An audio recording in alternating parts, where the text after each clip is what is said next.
नमस्कार दोस्तों, ढोल में पुल चैनल में आप सब मित्रों का हृदय से अभिनंदन करता हूं। दोस्तों, क्या आप जानते हैं कि सूर्य किसके पुत्र थे? क्या आप जानते हैं कि सूर्य को किसने मार दिया था? क्या आप जानते हैं सूर्य को किसने जीवित कर दिया था? नहीं जानते हैं दोस्तों, निश्चित नहीं जानते हैं। आज मैं आपको बताता हूँ सूर्य किसके पुत्र थे, किसने सूर्य को मारा, क्यों मारा। तो दोस्तों, ये जानकारी जो है बड़ी विचित्र है, जानने योग्य है। आइए देखते हैं दोस्तों कि देखिए, एक बार की बात है कि नारद मुनि पूछते हैं विष्णु जी से कि महाभाग नारायण, आप तो वेद वेदांगों के पारगामी विद्वान हैं। परमेश्वर, मैं आपसे एक बहुत बड़े संदेह का समाधान जानना चाहता हूँ।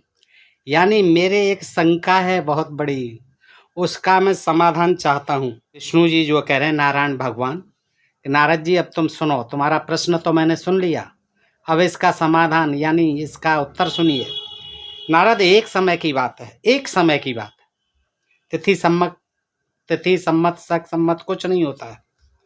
भक्तवत्सल शंकर ने माली और सुमाली को मारने वाले सूर्य पर बड़े क्रोध के साथ त्रिशूल से प्रहार किया।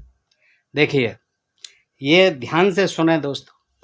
माली और श्रीमाली नाम के दो राक्षस थे, जिनकी के पुत्री कैकसी थी, जो रावण के पिताजी को ब्याही गई थी, विश्रवा को। उन्हीं पर क्या बात है, सुमाली और माली ये जो भक्त थे इसके, शंकर जी के राक्षस थे। तो उनको किसने मारा था? सूर्य ने। तो सूर्य पर बड़ा क्रोध आया शंकर जी को। तो उन्होंने क्या किया, सूर्य पर क्रोध से यानी क्रोध में भरकर, आवेश में आकर त्रिशूल से वार कर दिया, त्रिशूल से प्रहार किया। वह शिव के समान तेजस्वी त्रिशूल अमोघ था, अमोघ था वो त्रिशूल। अतः उसकी चोट से सूर्य की चेतना नष्ट हो गई, बिल्कुल हो गई। बहुत अमोघ था। और सूर्य में जैसे ही पड़ा त्रिशूल, बस सूर्य भगवान अचेत हो गए और वे तुरंत ही रथ से नीचे गिर पड़े। देखिए, जब कश्यप जी ने देखा कि मेरे पुत्र की आंखें ऊपर को चढ़ गई हैं और वह चेतनाहीन हो गया है, आंख चढ़ गई श्री कृष्ण सूर्य जी की, ऊपर को आंखें चढ़ गई, चेतना नष्ट हो गई जैसे ही त्रिशूल पड़ा ये कही।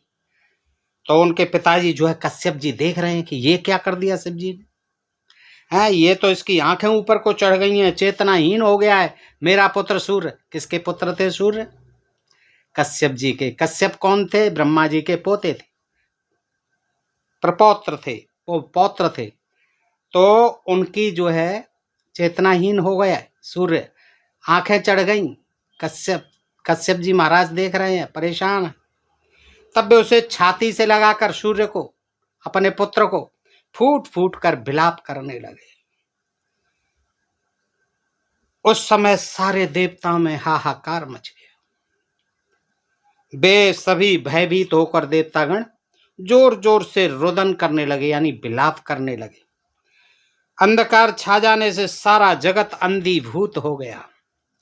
तब ब्रह्मा के पौत्र तपस्वी कश्यप जी, जो ब्रह्म तेज से प्रज्वलित हो रहे थे, अपने पुत्र को प्रभाहीन देखकर, प्रभा समाप्त हो गई, प्रभाहीन हो गए। सूर्य त्रिशूल से चोट खाकर, आहत होकर, घायल होकर चेतनाहीन हो गए, प्रभाहीन हो गए। तो प्रभाहीन देखकर कौन? कश्यप जी। कौन? ब्रह्मा के पौत्र। अपने पुत्र को देखकर, सूर्य को चेतनाहीन देखकर, प्रभाहीन देखकर विलाप करते हुए, साप देते हुए बोले शिव जी से कि जिस प्रकार आज तुम्हारे त्रिशूल से मेरे पुत्र का वक्षस्थल विदीर्ण हो गया है, फट गया है वक्षस्थल, उसी तरह तुम्हारे पुत्र का मस्तक कट जाएगा। ये साप दे दिया। किसने? कश्यप जी ने, सूर्य के पिताजी ने। किसको दिया? गणेश जी के पिताजी को। कौन? महेश जी, शिव जी। तो जैसे तुमने मेरे पुत्र का छाती को, हृदय को, वक्षस्थल को विदीर्ण कर दिया है, वैसे ही तुम्हारे पुत्र का जो है मस्तक भी कट जाएगा। ये साप दे दिया था किसने? कश्यप जी ने। ये कारण अब आपको मालूम पड़ गया कि गणेश का जो सिर कटा था वो इस कश्यप के शाप के कारण कटा था। आगे चलते हैं। शिव जी आशुतोष तो ही, अतः क्षण मात्र में ही उनका क्रोध जाता रहा। जब उन्होंने शाप दे दिया तो क्रोध तो चला ही जाना था, चला गया क्रोध। तब उन्होंने उसी क्षण ब्रह्म ज्ञान द्वारा, देखिए ये ब्रह्म ज्ञान द्वारा जो है सूर्य को जीवित कर दिया। देखिए सूर्य को मार दिया, अब जीवित भी कर दिया, आशुतोष महाराज जो ठहरे। तदनंतर जो ब्रह्मा विष्णु और महेश के अंश से उत्पन्न हैं वे त्रिगुणात्मक भक्त वत्सल सूर्य चेतना प्राप्त करके पिता के समक्ष खड़े हुए। अब देखो इनमें जो है लिखने वाले को पता ही नहीं था कि मुझे क्या लिखना है, कौन सा पता नहीं, नशा करके लिखते थे। देखिए आप वहाँ कह रहे हैं कि वो पुत्र हैं, आप देख रहे हैं कश्यप जी के पुत्र हैं सूर्य, और यहाँ कह रहे हैं अब कि ब्रह्मा विष्णु और महेश के तीनों के अंश से उत्पन्न हुए सूर्य। देखिए अब जो अब कश्यप जी का कहीं नहीं रहा, अब कहते हैं जो ब्रह्मा विष्णु और महेश के अंश से उत्पन्न हुए सूर्य वे त्रिगुणात्मक 3 गुणों से युक्त भक्तवत्सल सूर्य चेतना प्राप्त करके पिता के समक्ष खड़े हुए। हाँ, पिताजी के समक्ष खड़े हो गए सूर्य देवता। फिर भक्ति पूर्वक पिता को और शंकर को नमस्कार किया। साथ ही पिता द्वारा दिए गए शंभु के शाप को जानकर वे कश्यप जी पर क्रुद्ध हो। देखिए सूर्य भगवान जो है क्रुद्ध हो गए, किस पर? अपने पिताजी पर।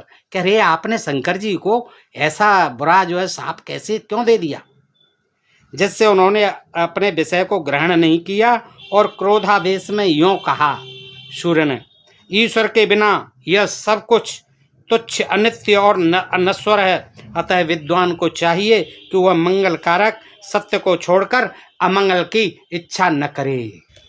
इसलिए अब मैं विषय का परित्याग करके परमेश्वर श्री कृष्ण का भजन करूंगा। यह सुनकर देवताओं ने ब्रह्मा को प्रेरित किया, उकसाया ब्रह्मा को। तब उन प्रभु ने शीघ्रता पूर्वक वहां पधार कर ब्रह्मा जी ने सूर्य को समझाया और उन्हें इनके कार्य पर कि नहीं भाई तुम प्रकाश देना मन छोड़ो, है अपना काम करो, रथ पर चढ़कर चलते रहो। ऐसे थोड़ी है कि आप बैठ जाओगे तो जगत का काम कैसे चलेगा। आप जो है चलते रहिए, प्रकाशवान बनिए, संसार को प्रकाश दीजिए। ब्रह्मा जी ने सब तरह से समझाया और अपने कार्य पर ड्यूटी पर नियुक्त कर दिया। फिर ब्रह्मा शिव और कश्यप आनंद पूर्वक सूर्य को आशीर्वाद देकर अपने अपने भवन को चले गए। इस प्रकार हे नारद जी मैंने यह सारा वृतांत वर्णन कर दिया, अब और आप क्या सुनना चाहते हैं तो बताइए। तो नारद जी आगे पूछेंगे दोस्तों। और ये कथा कहानियाँ इसी तरह, विष्णु जी भी कथावाचक हैं, ये सब जो है कथावाचक थे, ब्राह्मणों का काम कर रहे थे और यही काम जो उनके आज वंशज कर रहे हैं, उनके भक्त कर रहे हैं। तो दोस्तों हमारा मकसद ये नहीं है कि हम इनका कोई अपमान कर रहे हैं, निंदा कर रहे हैं, ये हम तो ये सचेत कर रहे हैं सब लोगों को कि देखिए ये ज्ञान विज्ञान कहाँ छिपा पड़ा है। कोई नहीं जानता, आज तक भारत के लोग नहीं जानते कि सूर्य किसका पुत्र था और किसने उसको मार दिया था, किसने उसको जिंदा कर दिया था, गणेश के सिर को कटने का क्या कारण था। इतना ज्ञान विज्ञान इन हमारे कथित धर्म शास्त्रों में भरा पड़ा है। ताज्जुब की बात है ये पुस्तकें क्यों नहीं पढ़ाई जा रही हैं। अब नई नीति शिक्षा नीति आ गई है तो कुछ प्रयास हैं, तो ये देश का बड़ा सौभाग्य होगा कि ये ज्ञान जो है जिससे आज तक हम अनभिज्ञ हैं, सारी वर्ल्ड जो है अनभिज्ञ है, ये सामने आना चाहिए कि देखिए हमारे प्राचीन जो ऋषि मुनि थे कितने वैज्ञानिक थे, कितने विद्वान थे। दोस्तों ये आप देख रहे हैं कितनी ये चीज़ें हम जानते ही नहीं हैं। हम जो आज तक जो भटके रहे हैं, पता नहीं कहाँ भटके रहे। तो दोस्तों इस तरह की ये कथा कहानियाँ जो है हमारे इन कथित धर्म ग्रंथों में लिखी हुई हैं और उन्हीं के आधार पर आज ये तमाम कथाएं और ये तमाम आयोजन होते रहते हैं और इन्हीं के आधार पर ये तमाम अज्ञान और अंधविश्वास और पाखंड हमारे देश में आज भी जारी है और आज भी ये धड़ल्ले से छप रही हैं किताबें। तो ये प्रयास है कि यहाँ समाज को जो इनका समर्थन करता है, जो हिंदू समाज कहलाता है, उसको ही अंधविश्वास और अज्ञान में फंसाए रहना और अपना जो है धर्म धंधा गोरख धंधा रखे कायम रखना। दोस्तों स्पष्ट है ये किसी ईसाई के लिए या किसी मुस्लिम के लिए, पादरी के लिए, वो यहूदी के लिए, पारसी, जैन, बौद्ध, उनके लिए नहीं लिखे हैं। उन पर ये लागू नहीं है, उन्हें कोई मतलब नहीं है इनसे। मतलब तो हमको है।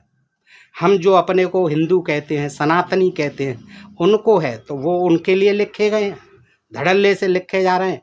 पढ़ो और इस ज्ञान विज्ञान को समझो। दोस्त बताइए जानकारी आपको कैसी लगी। अच्छी लगी हो तो अपने मित्रों को भी बताइए ज्ञान विज्ञान, और अपने प्रिय चैनल डोलमा पोल को सब्सक्राइब करते रहें। फिर मिलते हैं ऐसे ही किसी जानकारी भरे प्रसंग के साथ अगले वीडियो में। तब तक आप सब मित्रों का हृदय से आभार, नमस्कार, जय भीम, जय भारत, नमो बुद्धाय। दोस्तों।